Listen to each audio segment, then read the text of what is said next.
أعوذ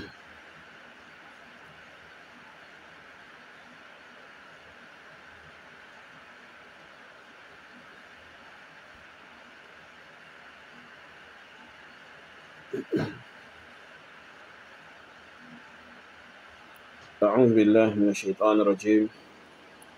بسم الله الرحمن الرحيم. إن الحمد لله نحمده ونستعينه ونستغفره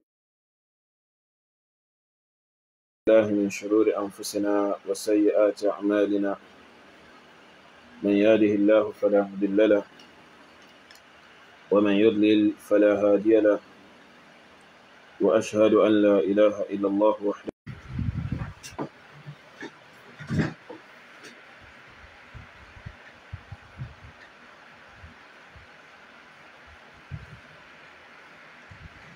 يا أيها الذين آمنوا اتقوا الله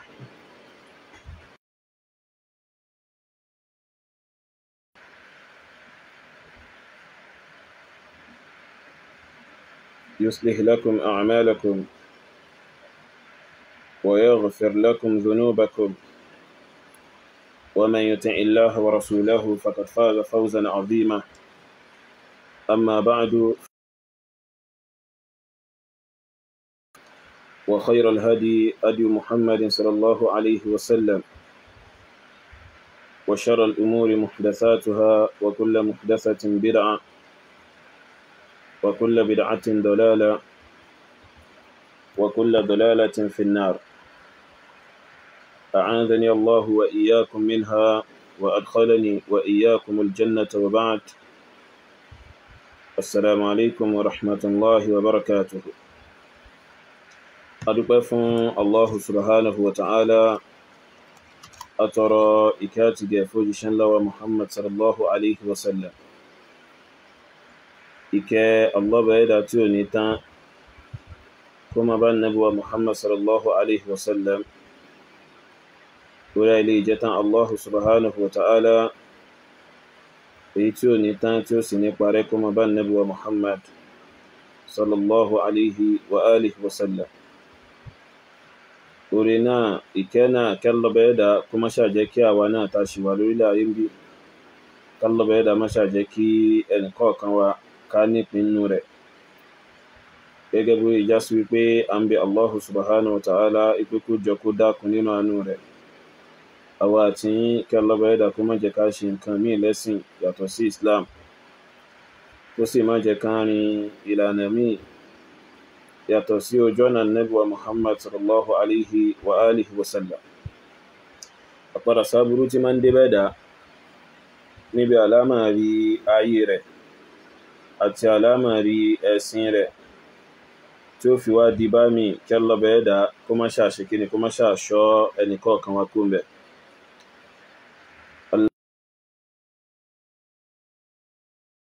ولسان من الكذب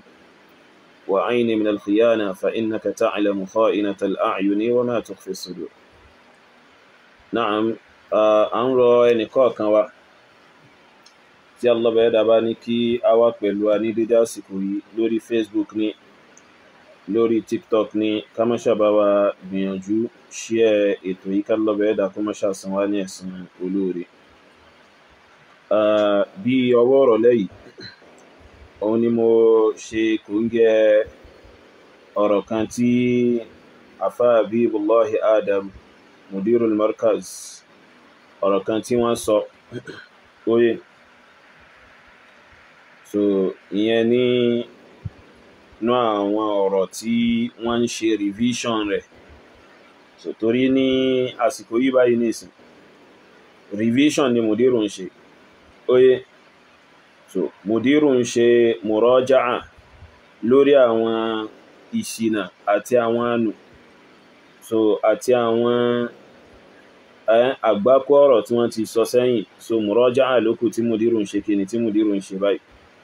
So revision ni Mudiru ń ṣe lọ́wọ́lọ́wọ́ báyìí. So Mudiru wọ́n ń ṣe àgbéyẹ̀wò àwọn ìsọkúsọ, àìmọ̀kan àtòdó oye tí wọ́n ti wí sẹ́yìn, wọ́n ń ṣe àgbéyẹ̀wò rẹ̀ lọ́wọ́lọ́wọ́ báyìí. So lára àwọn revision tí Mudiru ti wá ṣe, òun náà ni èyí tá fẹ́ sọ̀rọ̀ lé lórí wa. oye nípa pé kò sí in tí ń jẹ́ nasikhu àti mansukh nínú Qur'anul Karim, nípa pé kò sí in tí ń jẹ́ pé áyà kan yóò pa ìdájọ́ áyà kan rẹ́. So èyí iná fún gbogbo ẹni tó bá kẹ́kọ̀ọ́ nípa ìsìn Allah bẹ̀ẹ́dà yóò ti mọ̀ pé aláìmọ̀kan olódò ọkùnrin ni mudirul markaz wallahi alazim. So oye ẹni tó bá kọ́ nípa ìsìn Allah bẹ̀ẹ́dà yóò ti hàn sí pé kò sí nǹkan kan tí wọ́n ń pè ní ìmọ̀, kò sí nǹkan kan tí ń jẹ́ ìmọ̀ tí ń bẹ lára ẹni yìí fún ọ̀rọ̀ tí ẹni yìí ń ṣe kíni, fún ọ̀rọ̀ tí ẹni yìí ń ṣe kíni, tí ẹni yìí ń sọ. Oye torí nasikh àti mansukh àbí ká sọ thabitun bil kitabi wa sunnah. An-naskhu nínú Qur'anul Karim ohun tó já sí wípé ó fẹsẹ̀ rinlẹ̀ ní pẹ̀lú ẹ̀rí látinú Qur'anul Karim àti ẹ̀rí látinú kíni, látinú sunnah Nabi wa Muhammad sallallahu alaihi wa alihi wa sallam. So àyàfi aláìmọ̀kan bí àwọn wọ̀nyí ni wọ́n sọ pé rárá o, so kò sí tí ń jẹ́ naskhu. Ẹ̀sìn mọ̀ tí Mudiru bá sọ pé kò sí tí ń jẹ́ naskhu, oye kò sí tí ń já sí wípé áyà kan ó pa ìdájọ́ áyà kan rẹ̀ nínú Qur'anul Karim, so a ní fi gbogbo ara dá Mudiru lẹ́bi. So ìjókòó sójú kan àti àìfojúbayín tí ń jẹ́ ìmọ̀ gangan, so okùnà tó fa sábàbí, okùnà tó fa gbogbo àwọn àrùn yẹn fún irú wọn. Tọ́ àmọ́ ẹ jẹ́ ká gbọ́ ohun tí Mudiru sọ. Kò sì sí nasikhu wa mansukh, mo ti sọ rí, mo tún sọ.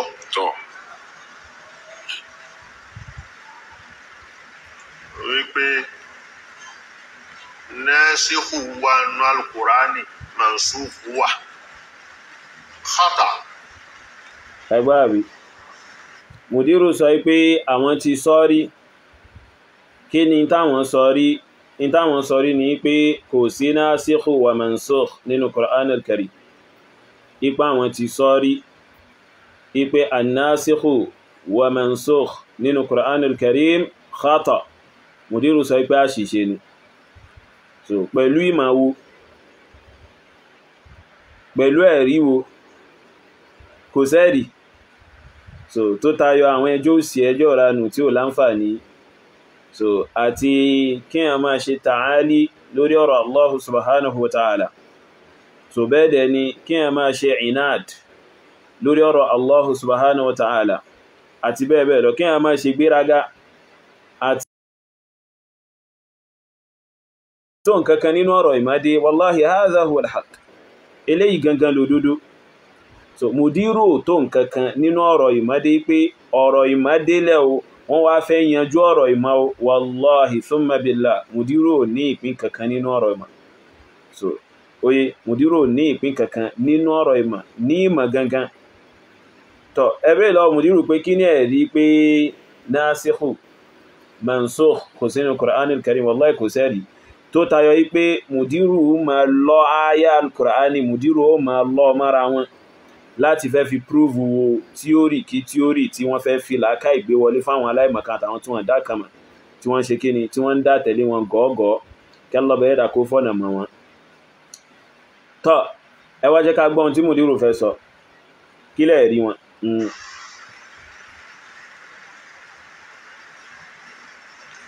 Ọlọ́run èé gbàgbé nǹkankan, kò sí nǹkankan tó gbàgbé. Tó já sí pé tó bá ṣe yóò wá ní àsìkò tí mo ṣe yẹn kò bá àsìkò yìí mu mọ́. Ó ṣe, ó ń sọ nǹkan ẹ̀ kalẹ̀. Áyà kan, áyà méjì, áyà mẹ́ta, odidi súrà, odidi, ó lè jẹ́ súrà tí ò ju iná àti iná lọ, ó lè jẹ́ Alam Nashrah, ó lè jẹ́ Wadduhi. Gbogbo àwọn áyà, àwọn súrà wọ̀nyí yóò sọ kalẹ̀ lódidi. A lè sọ pé ó sọ wà dùhà kalẹ̀ ní àyà kan àyà méjì rárá.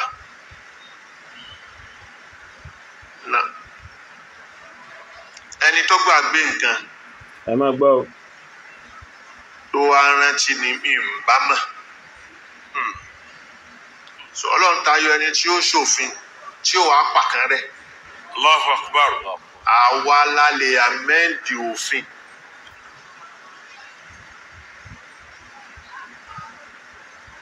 Òfin tí constitution wa bá ṣe nísìn àbí tá a ṣe síbẹ̀ tó bá yára ní amẹ́ǹdì ọyẹ fi mí pààrọ̀. Ọlọ́run tayọ bẹ́ẹ̀. Allahu Akbar. Allahu Akbar. So kò sí nẹ́ẹ̀sìkú wọ́n mẹ́sàn-án. Àyà tí wọ́n mú wáyé pé nẹ́ẹ̀sìkà láyà yìí fún àyà mi. Ma nansakhu min ayatin aw nunsiha na'ti bi khayrin minha aw mithliha. ما ننسخ من آية أو ننسها نأتي بخير منها أو مثلها ألم تعلم أن الله على كل شيء قدير. Táyà yẹn tú òun kọ́nà gbèsè.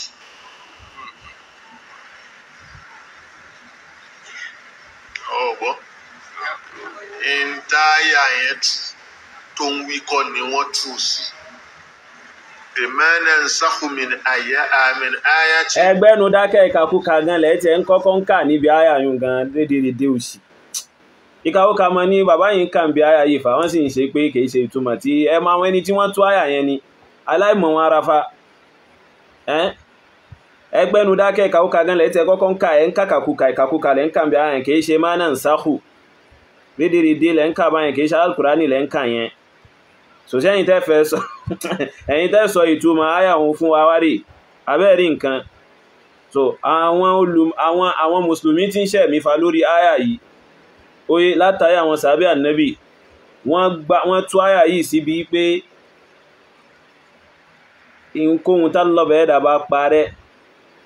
nínú ìdájọ́ Qur'an nínú ìdájọ́ àyà kan nínú Qur'anul Karim àbíkẹ́ ó mú òjíṣẹ́ rẹ̀ gbàgbé rẹ̀ Allah bẹ́ẹ̀ dá yóò ṣe kí ni yóò mú ètò lóore jù lọ wá. Àwọn sàábé ànábì wọ́n ṣẹ̀mí lórí pé an-naskhu bẹ́nu Qur'anul Karim. So aláìmọ̀kan yẹn wá dé àyà gan ẹ̀ tí ẹ lè ká gan ẹ wá ń sọ pé rárá o kìí ṣe tí wọ́n ń tú sí òun ló ń túmọ̀ sí abẹ́ẹ̀rí nǹkan. So ìtumọ̀ tí yíyùn láwàá gbà bí. So ìtumọ̀ tí yíyùn pẹ̀lú ojú kan tẹ́ jòkó sí tó yá sí pé pẹ̀lú ojú kan tẹ́ jòkó sí yìí látọdún yìí òun láwàá fi gba ìtumọ̀ tọwọ́ yín yẹn. So asan aláìmọ̀ wọn ara rárá àti rárá. Àmọ́ ẹ̀tún tẹ́fẹ́ túká gbọ́. Àwọn nunsiha èwo la gbàgbé nínú Al-Qur'ani.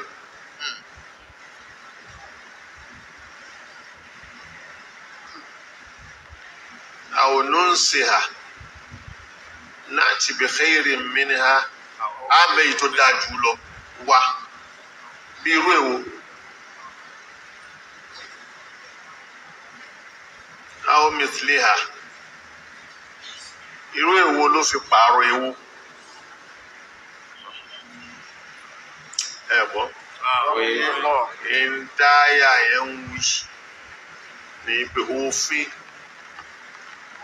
kìí ṣe àyà Kùránì àyà táǹkà yìí kò sófin kan tó ṣáájú.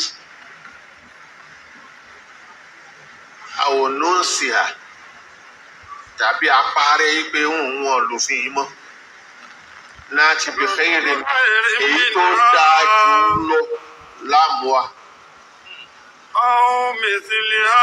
àti déédéé irú ẹ̀ lófin.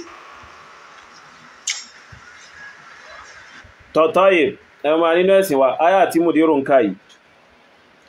áyà tí mùdírù ń ṣe kíni tí mùdírù ń ká yìí tí ń bẹnu Suratul Baqarah agbárí ni mùdírù fi ń tu àmá a wà fi agbárí a fi dá in tí mùdírù ń túyùn a fi dánù fún wọn. So agbárí falsafa lásán ni mùdírù lò, kìí ṣe mọ̀ ni wọ́n fi ń tún tí wọ́n ń tún yẹn. Oye mùdírù sọ pé áyà tí àwọn tí wọ́n ń sọ pé naskhu ń bẹ nínú Qur'anul Karim ipe kìí ṣe ìtumọ̀ tí wọ́n tú sí òun ní ìtumọ̀ rẹ̀. Oye in tí mùdírù ń sọ yìí nìsín, oye mùdírù ti sá àwọn sàhábé ànábì lọ́gbẹ́ nítorí àwọn sàhábé ànábì àwọn tàbíùn àwọn tí wọ́n tẹ̀lé wọn pẹ̀lú dáadáa láwọn ẹni tí wọ́n tún ṣe kíni tí wọ́n tún bá wọn lò gbà. Oye láwọn àgbà mufassirun, oye wọ́n lọ lórí pé áyà yìí ìtumọ̀ rẹ̀ ní pé oye ìtumọ̀ rẹ̀ ní pé wọ́n fi ìtumọ̀ rẹ̀ ní pé áyà kan lè pa ìdájọ́ áyà kan rẹ̀ nínú Qur'anul Karim. Mùdírù wọn sọ pé rárá pé kìí ṣe ìtumọ̀ rẹ̀ nìyẹn, ipe ìtumọ̀ rẹ̀ ní pé àwọn òfin tí wọ́n ti gba wájú, oye èyíkéyìí tálọ́bẹ̀ ẹ̀dà bá parẹ́ nínú àwọn òfin tí wọ́n ti gba wájú yẹn síwájú Ànábì sallallahu alaihi wasallam, Allọ́bẹ̀ ẹ̀dà yóò mú èyí tó ṣe kíni tó lóore jù lọ tó dáa jù Allọ́bẹ̀ ẹ̀dà ó mú wá àbí kó múrù rẹ̀ gangan wá. Ẹ bá mi béèrè lọ́wọ́ Mudirul Markaz. So tí mùdírù bá fẹ́ sọ fáwọn èèyàn pẹ̀lú agbárí orí wọn pẹ̀lú ọpọlọ orí wọn tí wọ́n fẹ́ da ọ̀rọ̀ tó já sí pé al-umma nabi fẹnu kò lórí rẹ̀ pé naskhu ń bẹ nínú Qur'anul Karim, tí wọ́n bá fẹ́ fi ọpọlọ wọn ìlàkàyè wọn tí wọ́n fẹ́ fi dànù tí ò sẹ́rí kankan, oye tí wọ́n wá ń sọ yí pé ìtumọ̀ àyà yìí ní pé àwọn òfin tó gba wájú Ànábì sallallahu òun ni Allọ́bẹ̀ ẹ̀dà ń tọ́ka sí. Àwọn òfin yún àwọn wo Allọ́bẹ̀ ẹ̀dà fún láwọn òfin yẹn, ṣe bí àwọn òjíṣẹ́ rẹ̀ kan tí wọ́n gba wájú Ànábì ló fún lófin náà. So ó dẹ̀ sọ tírà kalẹ̀ fún wọn tó fi fún wọn lófin náà ni àbí bẹ́ẹ̀ kọ́. Tọ́ tí Allọ́bẹ̀ ẹ̀dà bá wá sọ àyà kan tó ti gba wájú gẹ́gẹ́ bí mùdírù ṣe fẹ́ tú báyìí sìn, tí wọ́n wá fẹ́ da ọ̀rọ̀ tí al-umma Ànábì fẹnu kò lé lórí láti àyà àwọn sàhábé Ànábì títí dì sí, oye ẹ dákun ṣé áyà náà kọ́ ni Allọ́bẹ̀ ẹ̀dà sọ̀kalẹ̀ tó fẹ́ fi pa áyà tòfin èyí tó fún àwọn òjíṣẹ́ síwájú Ànábì tó fẹ́ fi parẹ́ ni? Àní ẹ̀yà aláìmọ̀kan àwọn fálísáfà ìranù tẹ́ mọ́ ń gbé káàkiri yìí ẹ lọ gbé kalẹ̀ kò lè pè yín. So ẹ wá fẹ́ máa fọpọlọ àwọn èèyàn ṣeré. So áyà náà Allọ́bẹ̀ ẹ̀dà fi pa áyà rẹ̀, tí Allọ́bẹ̀ ẹ̀dà tó bá lè fi áyà kan nínú Qur'anul Karim tó fi pa ìdájọ́ kan tó fún àwọn òjíṣẹ́ kan síwájú Ànábì tó lè fi parẹ́, so kí ni ó wà kó Allọ́bẹ̀ ẹ̀dà lágara tí ó ní lè fi áyà kan pa ìdájọ́ áyà kan rẹ̀ nínú Qur'ani gangan náà fún ara rẹ̀? So agbárí lásán tẹ́ kàn gbé káàkiri tí ó sí ìmọ̀ kankan bẹ́ẹ̀ tá ń sọ fún yín tẹ́ ń lọ agídí. So ẹ dákun ìmọ̀ wo ní bẹ́nu tí bàbá yìí sọ ní ìsìn, ṣé ìmọ̀ lélẹ́yìí àbí òdo? Ṣé ìmọ̀ lélẹ́yìí? Eléyìí ṣe ìmọ̀ náà. Tọ́ ẹ máa nínú ẹ̀sìn wa tá bá lọ sínú tafsir al-Imam al-Qurtubi, tafsir al-Imam al-Qurtubi, oye so nínú tafsir al-Qurtubi al-Jami'u li ahkam al-Qur'an mujallad ẹlẹ́kejì volume 2 níbi áyà yìí ma nansakh min ayatin aw nunsiha na'ti bi khayrin minha aw mithliha. So àkọ́kọ́ náà mùdírò tí àkọ́kọ́ lè tú áyà yìí náà, mùdírò rí áyà yìí tú rárá àti rárá, mùdírò rí áyà yìí tú ma nansakh min aya, oye èyíkéyìí tá bá parẹ́ nínú aya nínú ìdájọ́ aya nínú ìdájọ́ tí ń bẹ ńbí aya kan àbí òfin kan tá fi aya kan ṣe aw nunsiha àbí kẹ́ a jẹ́ kí òjíṣẹ́ tá fi aya náà ránṣẹ́ sí amú gbàgbé aya náà, kìí ṣe pé bẹ́ẹ̀ Allọ́bẹ̀ ẹ̀dà ló gbàgbé, kìí ṣe pé bẹ́ẹ̀ Allọ́bẹ̀ ẹ̀dà ló ṣe kíni ló gbàgbé, bóyá òjíṣẹ́ tá Allọ́bẹ̀ ẹ̀dà fi áyà náà rán bóyá ó gbàgbé rẹ̀. Allọ́bẹ̀ ẹ̀dà sọ pé na'ti bi khayrin minha, èyí tó lóore jù lọ àmúwa aw mithliha àbí kẹ́ èyí tó dà gẹ́gẹ́ bí áyà òun gangan náà fún aláàrẹ̀ láàmúwa. Alam ta'lam anna Allaha ala kulli shay'in qadir. Ó ma ní ipé Allọ́bẹ̀ ẹ̀dà ó lágbára lórí gbogbo nǹkan pátápátá. Oye al-Imam al-Qurtubi rahimahullah kallọ́bẹ̀ ẹ̀dà bá ní kẹ́ wọ́n ti ṣẹ̀mí nìsín 600 and something hijra ni wọ́n ṣe kí ni òun ni wọ́n kú. So al-Imam al-Qurtubi wọ́n ṣẹ̀mí wọ́n sì kú within 600 and something hijra, òun ni wọ́n ṣe kí ni òun ni wọ́n ṣẹ̀mí wọ́n dẹ̀ fi fàyí lẹ̀. Al-Imam al-Qurtubi sọ pé wa hadhihi ayatun uzma fil ahkam ipe aya yìí aya tó tóbi ni fil ahkam nípa àwọn ìdájọ́ nípa àwọn òfin oye nípa àwọn kíni nípa àwọn òfin so wasababuha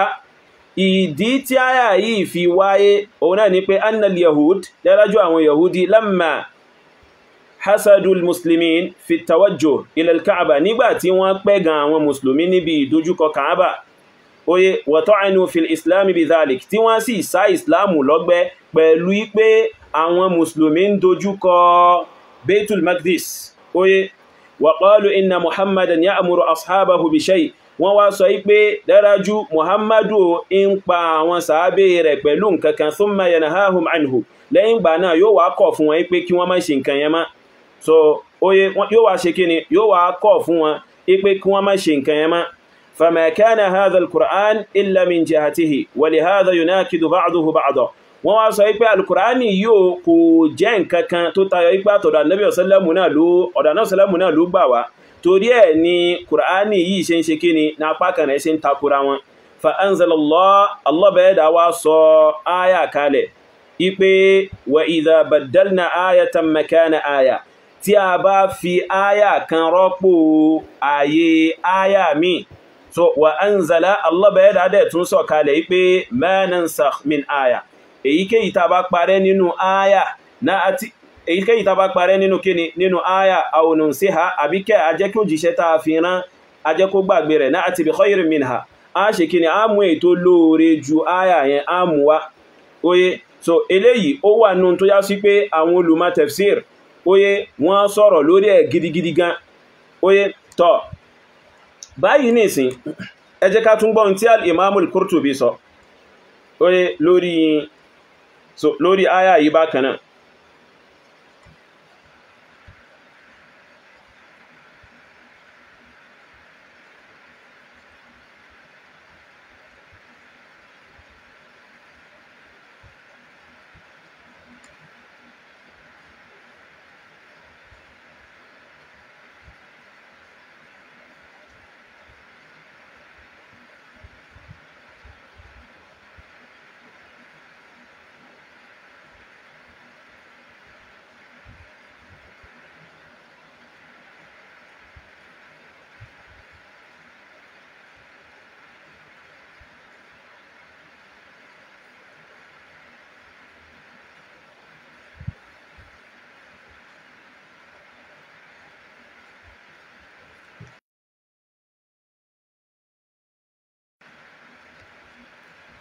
Mumbo.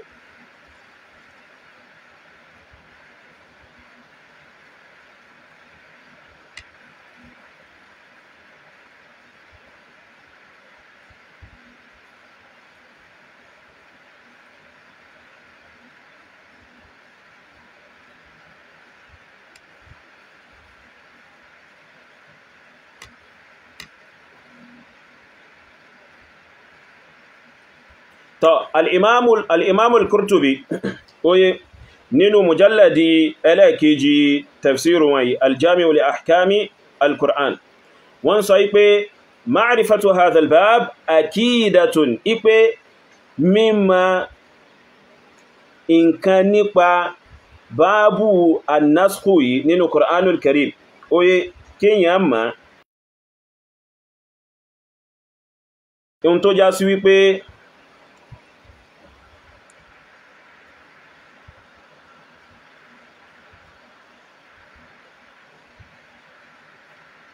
ipe ohun tó já sí wípé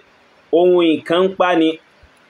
tó al-Imam al-Qurtubi tí wọ́n sọ pé wa fa'idatuhu azima bẹ́ẹ̀dẹ̀ ni àǹfààní mímọ̀ an-naskhu nínú Qur'anul Karim ó tóbi gan púpọ̀ la yastaghni an ma'rifatihi al-ulama ipe àwọn onímímọ̀ tí wọ́n mọ̀ nípa ìsìn Allah bẹ́ẹ̀dà wọ́n lè gba tító bẹ́ẹ̀dẹ̀ ni wọ́n lè rọrọ̀ kó ń bi kí wọ́n mọ̀ nípa an-naskhu nínú Qur'anul Karim al-Imam al-Qurtubi wọ́n sọ pé wala yunkiruhu illa al-jahala al-aghbiya ipe ẹni kankan ò ní tako an-naskhu nínú Qur'anul Karim tó tayọ àwọn aláìmọ̀kan àwọn dìndìnrìn àwọn ondínróbó àwọn èèyàn tútù àwọn dẹ̀dẹ̀wùrẹ̀ àwọn òpònú àwọn aláìnílàákàì tó al-imam al-Qurtubi rahimahullah wọ́n sọ pé wala yunkiruhu illa al-jahalatul aghbiya ipe ẹni kankan ò ní tako an-naskhu nínú Qur'anul Karim ẹni kankan ò ní tako bíbẹ nasikhu wa mansukh nínú Qur'anul Karim tó tayọ àwọn aláìmọ̀kan òpònúyàn àwọn ọ̀dẹ̀yàn oye tó tayọ àwọn aláìmọ̀kan àti àwọn òpònúyàn lima yatarattabu alayhi minan nawazili fil ahkam so ní tí torí ohun tó dá lórí an-naskhu yìí nínú àwọn ìsọ̀kalẹ̀ áyà níbi kíni níbi ìdájọ́ àtàwọn òfin wa ma'rifatil halali min al-haram àti mímọ̀ ohun tó tọ́ ohun tó jẹ́ halali so yàtọ̀ sí ohun tó jẹ́ haramu oye yàtọ̀ sí ohun tó ṣe kíni ohun tó jẹ́ haramu so fún di eléyìí an-naskhu nínú Qur'anul Karim ohun tó já sí pé aya al-Qur'ani fi ìdí rẹ̀ múlẹ̀ ni so aya tó dẹ̀ fi ìdí naskhu múlẹ̀ nínú Qur'anul Karim ohun náà ni èyí tí Mudiru ń kà yìí ọpọlọ táwọn fẹ́ wá ti bọnú aya yìí láti máa fẹ́ fi tú tí wọ́n tú yìí láti dáhùn tí al-umma ti fẹnu kò lórí rẹ̀ látàrí àwọn sàábé ànábì títí dìsìn láti sọ pé kèyí ṣe túmọ̀ rẹ̀ nìyẹn ó yẹ kẹ́ ẹ béèrè lọ́wọ́ Mudiru pé ibo ni Mudiru ti lọ rí kéwú rédèrèdè tí wọ́n tó ń gbé káàkiri yìí so kẹ́ẹ̀kan jókòó kí nǹkan kan nù kéwú ẹ̀kan gbé làákà ìwá láti máa sọ pé kinní kan ò rí bẹ́ẹ̀ kinní kan ò lọ bẹ́ẹ̀ kinní kan ò dà bẹ́ẹ̀ ìrọ́lẹ̀ ń pa so an-naskhu ń bẹ́nu kíni ń bẹ́nu Qur'anul Karim so aya tẹ́lẹ̀ fẹ́ túnyùn gangan òun náà ní ẹ̀rí so lára ẹ̀rí tó sọ pé an-naskhu ń bẹ́nu Qur'anul Karim náà nìyẹn oye ń sì mú àpèjúwe wa aya tó pa aya rẹ̀ nínú Qur'anul Karim nǹkan fún ní àpèjúwe kan ṣoṣo tẹ́fì ṣe kíni tẹ́fì gbọ́ yé ìyẹn bẹ́ẹ̀ then ẹlẹ́ẹ̀kejì lára aya oye tó já sí wípé ó ń tọ́ka sí wípé Allah bẹ́ẹ̀dá ó lè ṣe kíni ó lè fi aya kan pa ìdájọ́ aya kan rẹ̀ lára rẹ̀ òun náà ni ibi tí Allah bẹ́ẹ̀dá ti ń sọ fún wa nínú Suratun Nahl ipe wa idha baddalna ayatan makana aya nígbà tá bá fi aya kan rọ́pò aya mi wallahu a'lamu bima yunazzil Allah bẹ́ẹ̀dá òun ló sì nímọ̀ jù nípa ohun tí ń ṣe kíni ohun tí ń sọ̀kalẹ̀ qalu innama anta muftarin àwọn kèfèrí nígbà tí irú nǹkan báyìí bá ṣẹlẹ̀ ipa Allah bẹ́ẹ̀dá fi aya kan pa aya kan rẹ̀ ó yóò fi aya kan pa ìdájọ́ aya kan rẹ̀ wọ́n sọ fún Ànábì sallallahu wípé tọ̀ innama anta muftarin wọ́n sọ fún Ànábì sallallahu wípé olùhun ọ̀rọ̀ ní ẹ́ oye olùṣe kíni olùhun ọ̀rọ̀ ní aládàparọ́ ní ẹ́ wọ́n ma sọ bẹ́ẹ̀ fún Ànábì wa Muhammad sallallahu alaihi wasallam Allah bẹ̀ẹ́dà sọ pé bal aktharuhum la ya'lamun ipé ọgọ̀rọ̀ náà àwọn ẹni tí wọ́n ń sọ̀rọ̀ nǹkan bẹ́ẹ̀ ipé wọn ṣe kíni ipé wọn àmà ni tọ̀ Mudiru wá sọ ọ̀rọ̀ kan bí báyìí kí lọ́rọ̀ tí Mudiru sọ Mudiru sọ pé Allah bẹ̀ẹ́dà kìí sọba tí ń gbàgbé Mudiru sọ pé Allah bẹ̀ẹ́dà kìí sọba tó já sí wípé kò mọ̀ tí ń ṣe tí ó wà máa fi aya kan pa ìdájọ́ aya kan rẹ̀ a sọ fún pé bẹ́ẹ̀ ni Allah bẹ̀ẹ́dà ọba tí ó mọ̀ tí ń ṣe ni bẹ́ẹ̀dẹ̀ ni kìí gbàgbé so tí wọ́n bá ń sọ̀rọ̀ nípa an-naskhu nínú Qur'anul Karim oye wọ́n ń sọ̀rọ̀ nípa ipa ìdájọ́ kan rẹ̀ pẹ̀lú kíni pẹ̀lú aya mi nípa ohun tó ní ṣe pọ̀ pẹ̀lú ìbádà ohun tó ní ṣe pọ̀ pẹ̀lú halali àti haramu so torí ẹlẹ́ṣẹ̀ rí pé nínú Qur'anul Karim ibi Allah bẹ́ẹ̀dà bá ti pìtàn àwọn ìtàn Allah bẹ́ẹ̀dà pa nínú Qur'anul Karim oye kò sí aya kankan tó pa àwọn ìtàn rẹ̀ nítorí ìyẹn ìṣẹ̀lẹ̀ ní tó ṣẹlẹ̀ àmọ́ lórí pé nǹkan jẹ́ halali àbó jẹ́ haramu ẹ ṣe báyìí ẹ má ṣe báyìí annahyu wal amur oye so an-naskhu lè wọlé tọ irú nǹkan bẹ́ẹ̀ àìmọ̀ ìtumọ̀ an-naskhu jẹ́ ó tún fa àkóbá fún Mudirul Markaz bí nǹkan yìí so àìmọ̀ ìtumọ̀ an-naskhu ó fa àkóbá fún wọn tó bá ń sọ̀rọ̀ nípa an-naskhu òun náà ni raf'u hukmi dalilin shar'iyyin bi ayatin aw raf'u lafzi ayatin bi ayatin ukhra so kí wọ́n gbé ìdájọ́ ẹ̀rí kan tó jẹ́ ẹ̀rí tó wà nínú kìtàbà àti súnnà kí wọ́n ká kúrò pẹ̀lú aya mi ọ̀tọ̀ àbíkẹ́ lafzu kan tó wà nínú nasu kìtàbà àti súnnà kí wọ́n parẹ́ kí wọ́n gbé kó pẹ̀lú kíni pẹ̀lú áyà mi tó yàtọ̀ sí. So eléyìí ni definition naskh lọ́dọ̀ àwọn àfà. So báyìí ní ìsìn nǹkan yẹn dẹ̀ fẹsẹ̀ rinlẹ̀ pẹ̀lú kíni pẹ̀lú Qur'ani àti hadith annabi sallallahu alaihi wasallam. Ìwà má pè júwe wá fún yín nínú suratul Baqarah. Allah bẹ̀ẹ́dà ó sọ̀rọ̀ nípa àwọn ẹni tó já sí pé ọkọ wọn kú fi wọ́n lẹ̀, àwọn tó já sí pé ọkọ wọn ṣe kíni ọkọ wọn kú fi wọ́n lẹ̀. Aya kan bẹ nínú suratul Baqarah aya 240 nínú kíni nínú suratul Baqarah.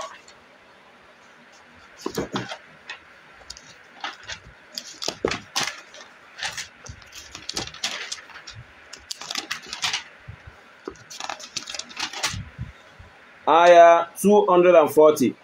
Allah bẹ̀ẹ́dà sọ bẹ̀ pé والذين يتوفون منكم ويذرون أزواجا وصية لأزواجهم متاعا إلى الحول غير إخراج.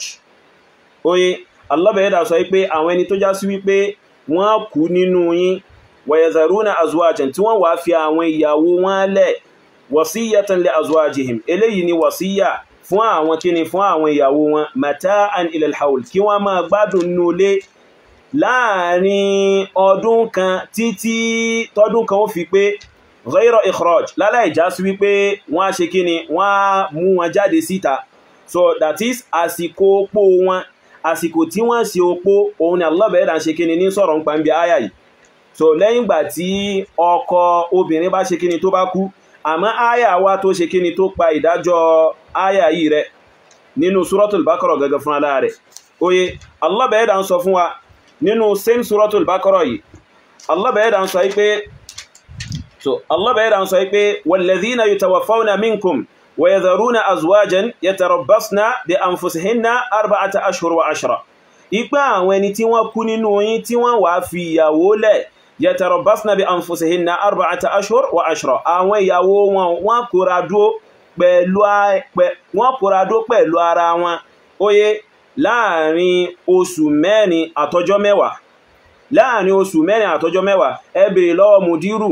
tí màmá wọn ò bá sí láyé mọ́, ẹ bèèrè lọ́wọ́ wọn pé ọjọ́ mélòó, ọdún mélòó, oṣù mélòó ni ìyá wọn lò nínú yàrá opó. Ẹ bèèrè lọ́wọ́ wọn ṣọ́dún kan ni màmá wọn lò nínú opó ni. Ẹ bèèrè ìbéèrè ni, ìbéèrè sì fàjà, ìbéèrè ni eléyìí kìí ṣe ìbú. So tí màmá mùdírù bá sì wà láyé, ẹ bèèrè lọ́wọ́ wọn pé ọjọ́ mélòó ni wọ́n fi ṣe opó wọ́n tó jáde, sọ́dún kan ni àbí oṣù mẹ́rin àtọjọ́ mẹ́wàá. So àwọn olùmọ̀ ìsìláàmù látàrí àwọn sàhábà Ànábì wọ́n lọ síbi pé áyà èyí tó sọ̀rọ̀ nípa oṣù mẹ́rin àtọjọ́ mẹ́wàá yìí ó pa áyà ibi tí Allah bẹ̀ẹ́dà ti sọ̀rọ̀ nípa ọdún kan ó parẹ́. So oye ẹ̀yin wá gbá ìmọ̀ kan jáde lórí òdo àtàìmọ̀ kan àìfojútó kankan nínú kéwẹ́sìn, ẹ wá ń sọ pé mo ti sọ tẹ́lẹ̀ ipe kò sí násíhù, ẹ wá ń ṣe mùrọ́jà lórí ìranù àti ìrégbè lórí òdo àti ànù. Mo ti sọ tẹ́lẹ̀ ipe kò sí násíhù wà mansukh nínú Qur'an, násíhù wà mansukh nínú Qur'an khatọ̀ látẹnu tani, látẹnu ẹni tí ó dán kankan mọ́ ń pa ìsìn Allah bẹ̀ẹ́dà. Walam yarfa' bidhalika ra'san. Oye látẹnu rú èèyàn bẹ́ẹ̀ abẹ́ẹ̀rí nǹkan abẹ́ẹ̀rí nǹkan báyìí. So ṣe wá rí àpèjúwe ta mú wáyìí ó wá pọ̀ bẹ́ẹ̀ nínú Qur'anul Karim. So hatta níbi mas'ala àwẹ̀ gbígbà, oye níbi aya tí Allah bẹ̀ẹ́dà ti sọ̀rọ̀ nípa àwẹ̀ gbígbà nínú suratul Baqarah aya 183 sí 185 sí 86. Oye naskhu ń bẹ nínú àwọn aya yun fún àwọn nǹkan kọ̀ọ̀kan tí Allah bẹ̀ẹ́dà ṣe kíni tó sọ nípa àwẹ̀ gbígbà ń bẹ yẹn. So oye fún àwọn nǹkan kọ̀ọ̀kan tí Allah bẹ̀ẹ́dà sọ nípa àwẹ̀ gbígbà ń bẹ yẹn. So ẹ wá jókòó, ẹ wá máa ṣe ìgbọ́nrí, ẹ máa ṣagídí, ẹ máa tọwọ́ bọnú lórí ìtẹ́mà tó yẹ kẹ́ ẹ béèrè kí wọ́n ṣàlàyé fún yín, kí wọ́n láyé yín kó lè bá clear sí yín. Ó mà ṣe o, ó mà ṣe o. Ìyẹn bẹ́ẹ̀ ẹ máa nínú ẹ̀sìn wa, oye ẹ máa nínú ẹ̀sìn wa látún ti fi sọ fún mùdírù yìí pé àní nínú Qur'anul Karim, nínú kíni nínú Qur'anul Karim naskhu mbẹ̀mbẹ̀. Aya tí mo kà nínú suratul Baqarah yìí nìsàn, àwọn aya méjì tí mo kà nìsìn tí ń sọ̀rọ̀ nípa ìdá obìnrin lẹ́yìn ìgbà tọ́kọ rẹ̀ bá kú tán tí ó fi ṣe opó àbí bẹ́ẹ̀ kọ́. Ẹ máa gbọ́ ohun tí àwọn sàhábà Ànábì sọ lórí rẹ̀. Hadith ń bẹ nínú Sahihul Bukhari, oye hadith 4530 hadith 4530 hadith 4530 عن ابن أبي مليكة لا تدع ابن أبي مليكة قال أصيب قال ابن الزبير أن ابن الزبير صيب قلت لعثمان ابن عفان أني أنصف عثمان ابن عفان إقبل والذين يتوفون من إقبل àwọn ẹni tó já sí wípé wọ́n kú nínú yín nínú àwọn ọkùnrin yín tí wọ́n wá fi àwọn ìyàwó lẹ̀ oye qal ó ní Usman ibn Affan wá sọ wípé qad nasakhatha al-ayatul ukhra qad nasakhatha al-ayatul ukhra ó ní Usman ibn Affan sàhábí annabi tó fẹ́ méjì nínú àwọn ìyàwó annabi oye sorry tó fẹ́ méjì nínú àwọn ọmọ annabi tó fẹ́ méjì nínú àwọn kíni nínú àwọn ọmọ annabi oye so ipe Usman ibn Affan sọ ipe aya mi ọ̀tọ̀ ó ti ṣe kíni ó ti pa ìdájọ́ aya eléyìí rẹ́ ó ti ṣe kíni ó ti pa ìdájọ́ aya eléyìí rẹ́ tó ó wá ń sọ fún Usman ibn Affan pé falima taktubuha aw tad'uha kí ló dé tó wá já sí pé ó ń kọ aya náà kalẹ̀ sínú Qur'an bẹ́ẹ̀ dẹ̀ ni kí ló dé tó já sí pé ó fi aya náà lẹ̀ sínú Qur'an káwọn èèyàn máa ya mi la ughayyiru shay'an minhu min makanihi ìní yọ nǹkan kan bẹ́ẹ̀dẹ̀ ni ní pààrọ̀ nǹkan kan nínú nǹkan yìí ìní pààrọ̀ wọn kúrò níbi ààyè wọn so àwọn sàhábí ànábì wọ́n wà lórí pé áyà kan pa áyà kan rẹ̀ nínú Qur'anul Karim aláìmọ̀ kankan tí ó dá kankan mọ̀ ní wọ́n sọ fún yín pé áyà ò pa áyà rẹ̀ so ẹ sì tún máa ṣe Allahu Akbar Allahu Akbar Allahu Akbar lórí òdúfà so ẹ tún máa ṣe lágége lórí àìmọ̀kan àtòdófà abẹ́rí nǹkan abẹ́rí nǹkan báyìí ó máa ṣe o ó máa ṣe o kí allọ́bẹ̀ ẹ̀dà kó má sì wá lọ́nà o so fún délé ọmọ nínú ẹ̀sìn wa so annasku in bẹnu kíni annasku in bẹnu Qur'anul Karim annasku ń ṣe kíni in bẹnu Qur'anul Karim aya ń bẹ púpọ̀ tó yá sí pé ó pa àwọn aya mi rẹ̀ so táwọn àfáà sì ṣe kíni tí wọ́n ṣe tírà lórí rẹ̀ gidigidi tí wọ́n ṣe tírà lórí rẹ̀ gidigidi oye kẹ́nìkan kan wá dé ní tó kàn wá wọ́ wá láti ibì kan tó wá mọ́ sọ fún pé mo ti sọ tẹ́lẹ̀ ipé kò sí nasikhu wa mansukh nínú Qur'an láti bó síbó tọ́ ẹmọ nínú ẹ̀sìn wa Ibn al-Jawzi rahimahullah nínú tírà rẹ̀ nawasikhu nínú tírà rẹ̀ nawasikhu al-Qur'an nínú tírà rẹ̀ nawasikhu al-Qur'an page 84 page kini page 84 so lábẹ́ báàbù ithbati anna fil Qur'ani mansukhan lábẹ́ báàbù wípé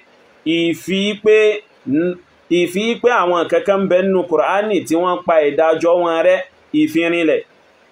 tó ẹ má gbọ́n tí Ibn Jawzi sọ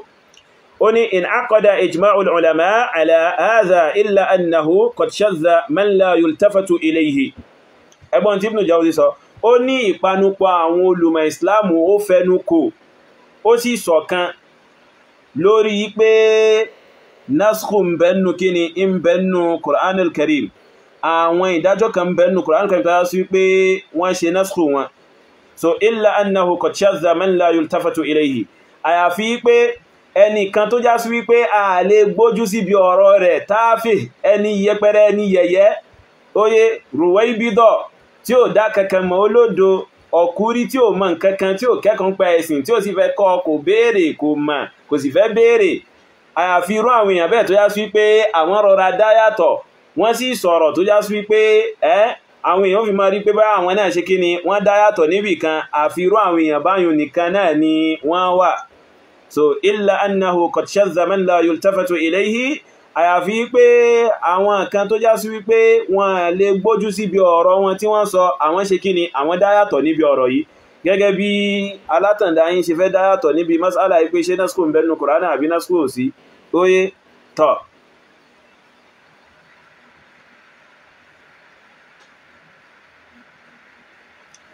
al-Imam Ibn al-Jawzi kallaba yada kuma shake oni fahaka Abu Ja'far an-Nahas ipe Abu Ja'far an-Nahas ó ṣe kíni ó gba ìgbà wá anna qawman qalu ipe dájú àwọn ìjọ kan wọ́n sọ pé laysa fil Qur'an nasikhun wala mansukh ipa àwọn ìjọ kan sọ pé kò sí nasikhu aya kan oye tí ó pa ìdájọ́ aya kan rẹ́ wala mansukh kò sì sí aya kan nínú Qur'an Karim tó sí pé aya kan pa ìdájọ́ rẹ̀ rẹ́ ipa àwọn ìjọ kan sọ pé kò sí tí ń jẹ́ bẹ́ẹ̀ nínú Qur'anul Karim oye tó wọ́n wá sọ pé wa ahulahi qawmun la yukirrun ipe àwọn wọ̀nwọ̀n yíò oye ọ̀rọ̀ wọn tí wọ́n sọ yíò àwọn wọ̀n yìí tí wọ́n sọ pé kò sí nasikhu àti kíni àti mansukh nínú Qur'anul Karim oye wọ́n fẹsẹ̀ nílẹ̀ níbi ohun tí wọ́n ṣe kíni tí wọ́n sọ li'annahum khalafu nassal kitabi wa ijma' al-umma qala Allahu azza wa jal ma nansakh min aya aw nunsiha so wọ́n wá ní Abu Ja'far sọ pé nítorí pé àwọn wọ̀nyí wọ́n yapa nasu Qur'an wọ́n yapa nasu ọ̀rọ̀ Allah bẹ́ẹ̀dá àti ijma' al-umma nabi wa Muhammad sallallahu alaihi wasallam fẹ́nu kó wọn lórí pé nasu bẹnu Qur'anul Karim wọ́n yapa rẹ̀ so àfáwà mú àyà wá pé qala Allahu azza wa jalla pé Allah bẹ́ẹ̀dá sọ pé ma nansakh min aya aw nunsiha na'ti bi khayrin minha èké yóò tí a bá ṣe kí ni ta bá parẹ́ nínú Qur'anul Karim nínú àyà rẹ̀ àbí kí a mú òjíṣẹ́ tá a fi rán gbàgbé rẹ̀ á mú ètò lóore jù lọ wá oye so àfáà bá mú àyà ìwá láti fi ṣe kíni láti fi ṣẹ̀rí lórí nǹkan yìí so fún délé ìgbogbo ẹni tó bá ń sọ fún yín pé kò sí nasikhu wa mansukh nínú Qur'anul Karim kẹtì mọ̀ pé àlámọ̀ rí wọn bó ti ríre so la yultafatu ilayhim wọ́n gbójú sí bí tí wọ́n bá sọ so ẹ kà máa wò wọ́n bí ọkùnrin tí ò dá kankan mọ̀ oye àìlájú kéwú ń bẹ lára wọn irú ojú tẹ́ fi máa wò wọ́n nìyẹn so ẹ máa wò wọ́n ní wo ẹni tí ò lálàáfíà ẹni tí ò mọ̀ tí ń ṣe rárá àti rárá oye báyìí kẹ́lọ́bẹ̀ ẹ̀dà kó mọ́ṣálà wá kó ń bi irú àwọn àìmọ̀kan bẹ́ẹ̀ so ìyẹn bó ṣe lóhun ó jẹ́ so àwọn ọ̀rọ̀ pọ̀ gan lórí ọ̀rọ̀ an-nasikhu wal-mansukh jantirẹrẹ àmọ́ eléyìí ó ti tó láti fi yí àwọn èèyàn pé ìsọkúsọ ọ̀rọ̀ ni ohun tí mùdírù yín wí ìwíkúwí gbà so nǹkan kí nǹkan gbà òun lẹ́fí ń ṣàyọ̀ lórí tí mùdírù yín wí so ó yẹ kẹ́lọ́bẹ̀ ẹ̀dà kó mọ́ṣà fi ọ̀nà mọ̀ wọn kó sì ṣe kíni kó sì tọ́ wọn sí so kó sì tọ́ wọn sí ojú ọ̀nà èyí tó ṣe kíni èyí tó tọ́ ìyẹn bó ṣe lóhun ó jẹ́ ìyẹn ni ohun tí a fẹ́ ṣe kíni tí a fẹ́ sọ̀rọ̀ nípa so an-nasikhu wal-mansukh ó fẹsẹ̀ nílẹ̀ pẹ̀lú kíni pẹ̀lú ẹ̀rí látinú Qur'anul Karim àti sunnah nabi wa Muhammad sallallahu alaihi wa alihi wa sallam oye so an-nasikhu sì rẹ̀ nínú Qur'anul Karim ó yàtọ̀ sí ìgbàgbọ́ táwọn Ṣíà ń gbé káàkiri nípa albada oye so nípa kíni nípa albada yóò tẹ ìgbàgbọ́ burúkú lédèrèdè gbáà ni tó ló wà lábẹ́ rẹ̀ kò sì sẹ́rí fún so táwọn Ṣíà ń ṣe kíni tí wọ́n ń gbé káàkiri eléyìí ń bẹ ńlẹ̀ mùdírù sọ èyí táyà ń bẹ fún nínú Qur'anul Karim ni mùdírù fẹ́ wá wọ́n torí ìbínú sunnah nabi wa Muhammad sallallahu alaihi wasallam wallahi tó bẹ̀ léwu ẹ̀yin lẹ́yàwó dánù sunnah nabi sallallahu àti ẹ̀sìn Allah bẹ́ẹ̀ dá yóò sì fẹsẹ̀ nílẹ̀ yóò sì máa ṣe kíni yóò sì máa tẹ̀síwájú lọ so wa hadha wa sallallahu wa sallama ala nabiyyihi wa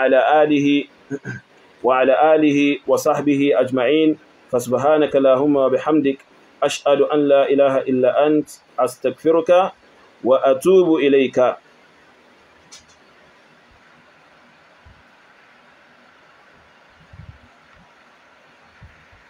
so ìyẹn bó ṣe lóhun jẹ́ jàre tẹ́bá ti rí ọ̀rọ̀ ànú wọn tí wọ́n ń sọ ní Ramadan yẹ máa share rẹ̀ pẹ̀lú wa a máa ṣe ìdánilẹ́kọ̀ọ́ lórí rẹ̀ wọ́n forí ya ni wọ́n forí ya kò sí nǹkankan